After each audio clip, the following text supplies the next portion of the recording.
Well, hello, this is Mike from Music City, and welcome to my latest ranking installment. And today we're not going to rank records, and we're really not going to rank anything, but we're going to look at rock and roll biographies today. This has come to me through requests, people asking me what are my favorite rock bios. And if you look in the corner over there, and we'll kind of scan through the shelf there in a little bit, I've got a collection of 200-300 rock and roll biographies I've been collecting for quite some time now. It's something I'm really eager to do, and I'm always got one on my nightstand that I'm reading. I really enjoy reading them. I'm kind of discriminate though in collecting them. And I typically, books can be so expensive, and I don't buy very many new unless they're really an artist I'm very, very interested in. I'll shop the used bookstores, shop eBay used, and a great place to pick up rock biographies at a good price is Barnes & Noble. In the front of the store when they have their sale bin, you get some really good deals there. And I'm fussy. I want mine to have the dust jackets and be real pretty and everything like that. So that's kind of what I do there. And let me take you over to the shelf, and we'll just kind of scan it a little bit. And running out of room there, and it's kind of cluttered, and hopefully find a better home for these rock and roll biographies someday. And also looking for a good long-term home for them. Maybe something I donate to a music museum or something. And, I really haven't thought too much about that, but I'd really like to get a really nice collection together at some point and see that it stays together. But let's go take a walk over there and look, and I'll tell you a little bit about what I'm going to do today. Okay, so here you can see up on the top there are some recent ones that I haven't filed, and we kind of go through here. Boy, you can see they're really crammed in here, and they're behind a lot of mementos and stuff that I have collected and just kind of throw on these shelves. Today, though, it's not going to be necessarily a ranking, and as I mentioned, and we're going to focus today on rock autobiographies, ones that were written by the artists themselves, and most of those are in connection with a professional writer to help, with the editing, and I'm sure the structure and the style and all that stuff. Nothing wrong with that. And not, as I mentioned, not necessarily a ranking, but just gonna look at 10 that I really think you need to own and that I really enjoyed. So without further ado, let's start talking about them. All right, so let's take a look at these 10 rock autobiographies that I recommend you reading. And they're not necessarily in order, although the two that I'm going to put last at the top are two that I really strongly recommend, and probably two that I really love the most of things that I've read in the past couple of years. And I can't resist stopping at 10. I'm going to start with 11. And also, I'm going to do these in pairs, and you're going to see maybe a connection between how I do them two at a time. But the first one I want to look at was this recent biography by Chrissie Hynde of the Pretenders called Reckless. And very appropriately titled book, Reckless, because that's what you're going to read about for the most part about in this book is her reckless lifestyle. And reckless may be a very kind word for it. I don't want to get into any harsher adjectives than may be necessary, but you're going to walk away from reading this just not liking her very much as a person and not someone who you want to have as a friend and hang around with. And then on top of that, what was very disappointing to me about this book was she didn't talk enough about her music. I felt like I came away with this book just knowing nothing about where the spark comes from, how she writes such great songs, and how she really became the great songwriter that she is. And so very, very disappointing. And, last time I saw her in concert, she just turned me off. She was just in a shitty mood. And she spent more time stopping people from taking pictures, than was necessary. And, when it got down to one idiot taking a picture, I mean, she just went out of her way to bait people it seemed to I don't know, she was just not in a good mood and just really wanted to have more confrontation than music, I think. But anyway, if you're a Pretenders fan, of course you're going to want to read it. But I think, you may come away the same way I felt about it, lacking on the music and just really kind of getting tired of her behavior. Okay, now next, and I said I'm going to put them together in pairs. And, you know, right here, we're starting off with my two all-time favorite artists. And that's Bruce Springsteen with his autobiography, Born to Run, and Elvis Costello's biography, Unfaithful Music and Disappearing. I can't remember the title, and Disappearing Ink. Elvis just can't come up with a simple title. He's got to get clever.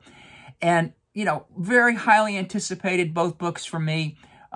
Must-reads, enjoyed them. So glad that they came out and, you know, very happy with them overall. Although I've got some points that I'm going to pick on each one, but, you know, just overall, gosh, if you're a fan of these artists, you want to read these, you're going to learn so much about them that you didn't know before and that you're going to want to know. But let me just tell you some things I didn't like about them.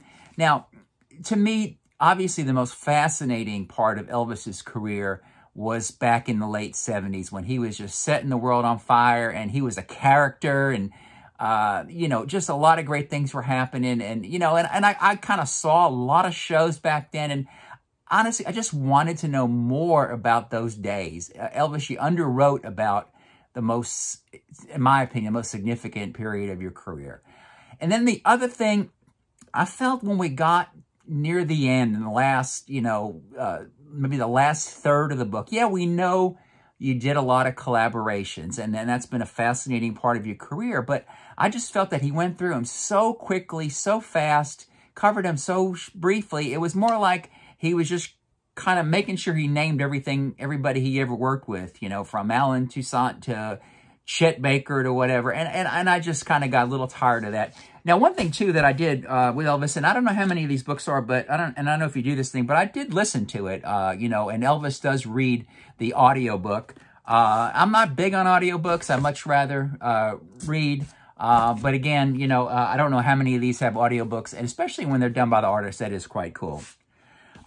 All right, now what bugged me about the Springsteen book? Well, you know, on the good side, I got to give him a thumbs up on how open and honest he was about a lot of the troubles he went through in his career. But, you know, I really felt, and again, I love this book, and he told me so many great things. So, you know, I don't know why I'm picking on the negative, but it's just kind of how I left it, that sometimes he just went down these bunny trails and to start to talk about non-musical things and analyzing things, it just got a little tiresome. And then the other thing is sometimes Bruce just, his writing style, I mean, I think I should have found a couple for you, but I think he's written some of the longest sentences that I've ever read in my life. So I felt, you know, that just a little bit of that just sort of, you know, overemphasis of things, maybe got a little distracted, but really, really, really a great book. And, you know, both of those are high on my list to read. Now, next, and again, this is so cool how I don't know, I'm not bragging on my concept here, but I like how I'm putting these together in pairs. And we've got This Wheel's on Fire by Lee Von Helm of the band, and we got Testimony by Robbie Robertson of the band. And there's a good distance between these two books, probably, I don't know, maybe 15, 20 years. I should have looked that up. But, you know, this one was out of print for a while, and I had to buy it. I paid quite a few bucks for it, but it has been reissued, and this is a very, the Robertson, on the other hand, is a recent book. Now, I mean, what's fascinating about this is, you know, these two didn't get along, and as a matter of fact, you know, it sort of seems it was Robbie against the other guys in the band, and a lot of arguments over control and money. So you get to hear both sides of the story. You know, obviously Levon came in very bitter and very unhappy. You know, Robbie did take substantially all of the songwriting credits, which is kind of hard to believe, you know, when the band lived in the same house together, you know, at Big Pink, and the way they recorded, you know, it just almost seems hard to me that they didn't get credit for contributing to those songs. So, you know, that's sort of Levon's side of the thing. But then again, on Robbie's side of the thing, you know, the other guys in the band were really a mess. I mean, you know, Levon was a heroin addict, so was Rick Danko, and Manuel had his mental problems. So they were a bunch of hard guys to deal with. Maybe Robbie did take advantage of them, you know, back in the day. But one of the other things, too, that they don't tell you is that all of the band members came to him and said, hey, we need money, for whatever they were squandering their money away. And they wanted to sell their publishing, and Robbie bought it. So, you know, so you get two sides of that, which is kind of interesting. But both books are great. really, so far as telling the story and the history of this great band. And I gotta tell you something. I've read a lot of rock autobiographies. This, by far, is the most fascinating one in terms of the detail that Robbie Robertson remembered. And I'm just like, oh my gosh, how did he do it? And it kind of makes you wonder in general on these autobiographies, are these guys writing from diaries, notes that they kept? How do they remember these things? And I always wonder how people they put dialogue, and you got to know they're making some of it up. But again, really, really, totally fascinating in terms of the attention to detail and specific memories that Robbie has in his book. Well worth the read if you're a fan of the band. Now, the next one may be a little surprising to some, and I'll put these two together.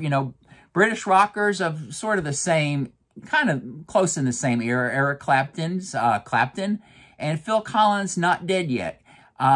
Both books very enjoyable. I love reading about the London music scene in the 60s. I love also reading about the New York music scene in the 60s. My favorite things to get lost in. And both of these books do a good job of this. Clapton's life, very interesting, how he handles success and how success changed him and how sort of his career changed and going through Cream and Derek and the Dominoes. And he does a good job of telling you the story and, kind of leading up to, where he wound up with sort of, today retiring. But, I got to be honest with you on this one. I'm not really a Phil Collins fan. I found this at Barnes & Noble for like $5 and I thought I'd read it. And it was fascinating. I mean, Phil Collins writing about when he was a kid and hanging out at the Marquee Club in London, just fascinating stories. And, just remember, he started out in Genesis, and then Peter Gabriel quit the band, and he became the lead singer, and they became famous. And this guy went on to mega fame. And it's just a great story. And it's also a sad story, how his health and his bad habits really, and he said not dead yet. He came pretty close to dying, and it's kind of a happy ending story to see him recover from the near tragedy of his excesses. And whether you like I said, I don't really care. I don't own a Phil Collins record. I mean, I like old Genesis. Didn't like Genesis post Peter Gabriel. Don't have a Phil Collins solo album. Don't have any desire to have one. It's just not my kind of thing. But really fascinating book. And also, you got the great story of how he played Live Aid in London and Philly in the same day. So I really think this is one that you'll enjoy. And that stuff about the Marquee Club in the 70s, just fabulous. Okay, next, and the reason I put these together is just at one time, these were the two biggest stars on the planet. Elton John, me, and Peter Frampton, Do You Feel Like I Do? Had to look at the title. Both books are great. Now, Elton, your book was fantastic. I really loved it. You did a great job. You had an interesting story. You've had a horrible life. Oh, my gosh. I mean, at times, this book really kind of gave me nightmares about how when he hit bottom in terms of his alcohol and drug intake, it was really sad and tough to take at times. And he did some weird things, did some wild things, but man, I tell you, his career was fascinating. He gives you the whole story. It's a good read, and again, sort of comes back to sort of the happy ending thing. And I've got a ranking records on Elton where I talk about it, and I got to be honest, I haven't liked an Elton John record in a long time, but that doesn't just take away from how great he was back in the day, and he did a great job in this book. Now, I didn't see the movie, and we'll talk about movies another time, so I wasn't too interested in seeing the movie, and I'm kind of going down a bunny trail here because I heard it was a lot of fantasy sequences in it, and I don't kind of like that stuff. I really more like the straight story, but I'm sure I'll watch it sooner or later. And the Frampton, I mean, I was really eager to read this. I mean, what a story he had. I mean, just, the skyrocketing success and how success just killed him.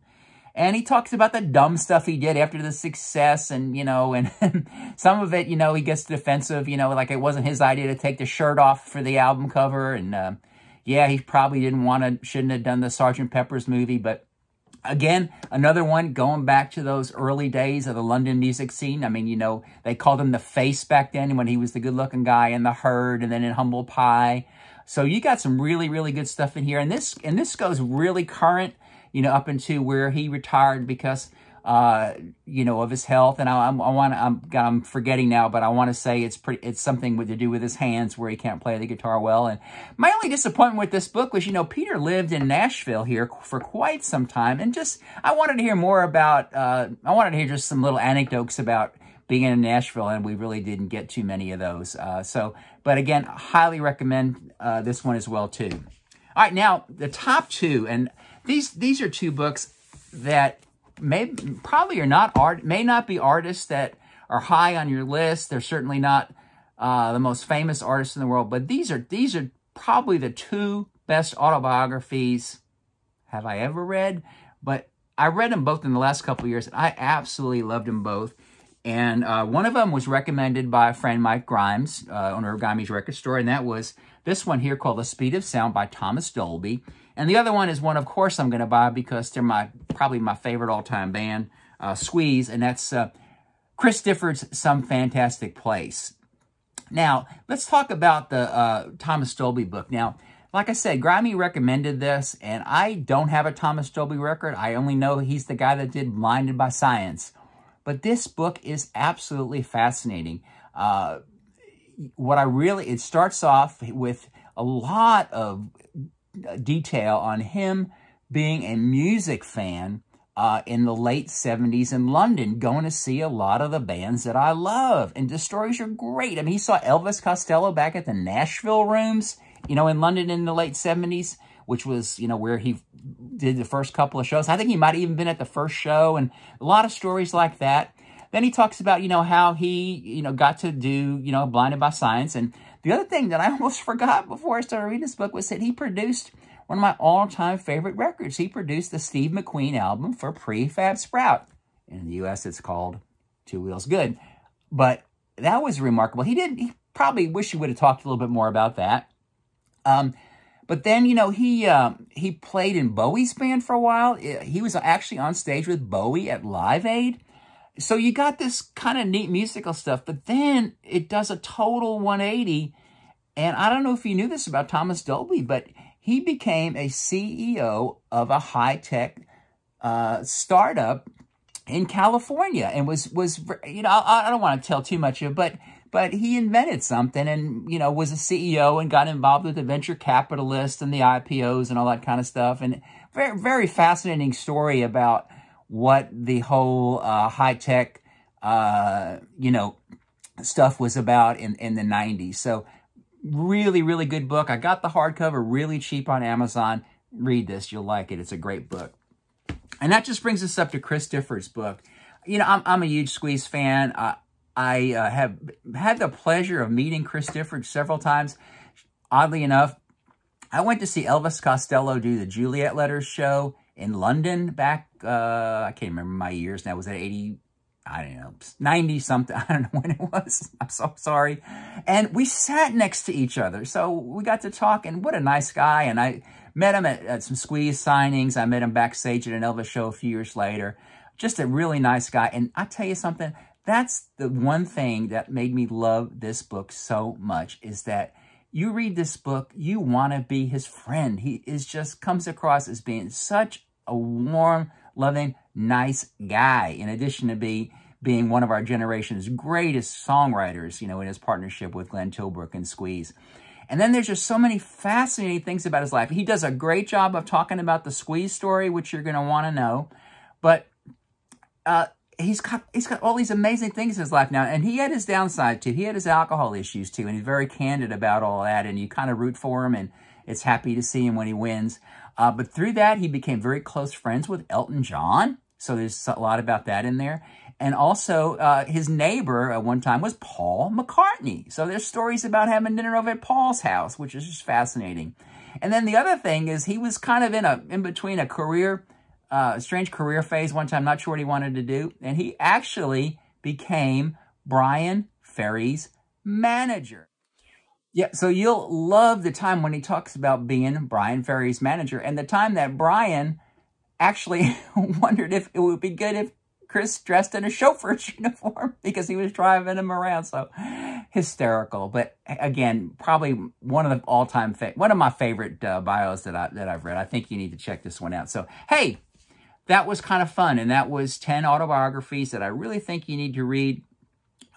We'll take a break on books and go back and look at maybe just straight biographies, and we'll probably go through some more of these later.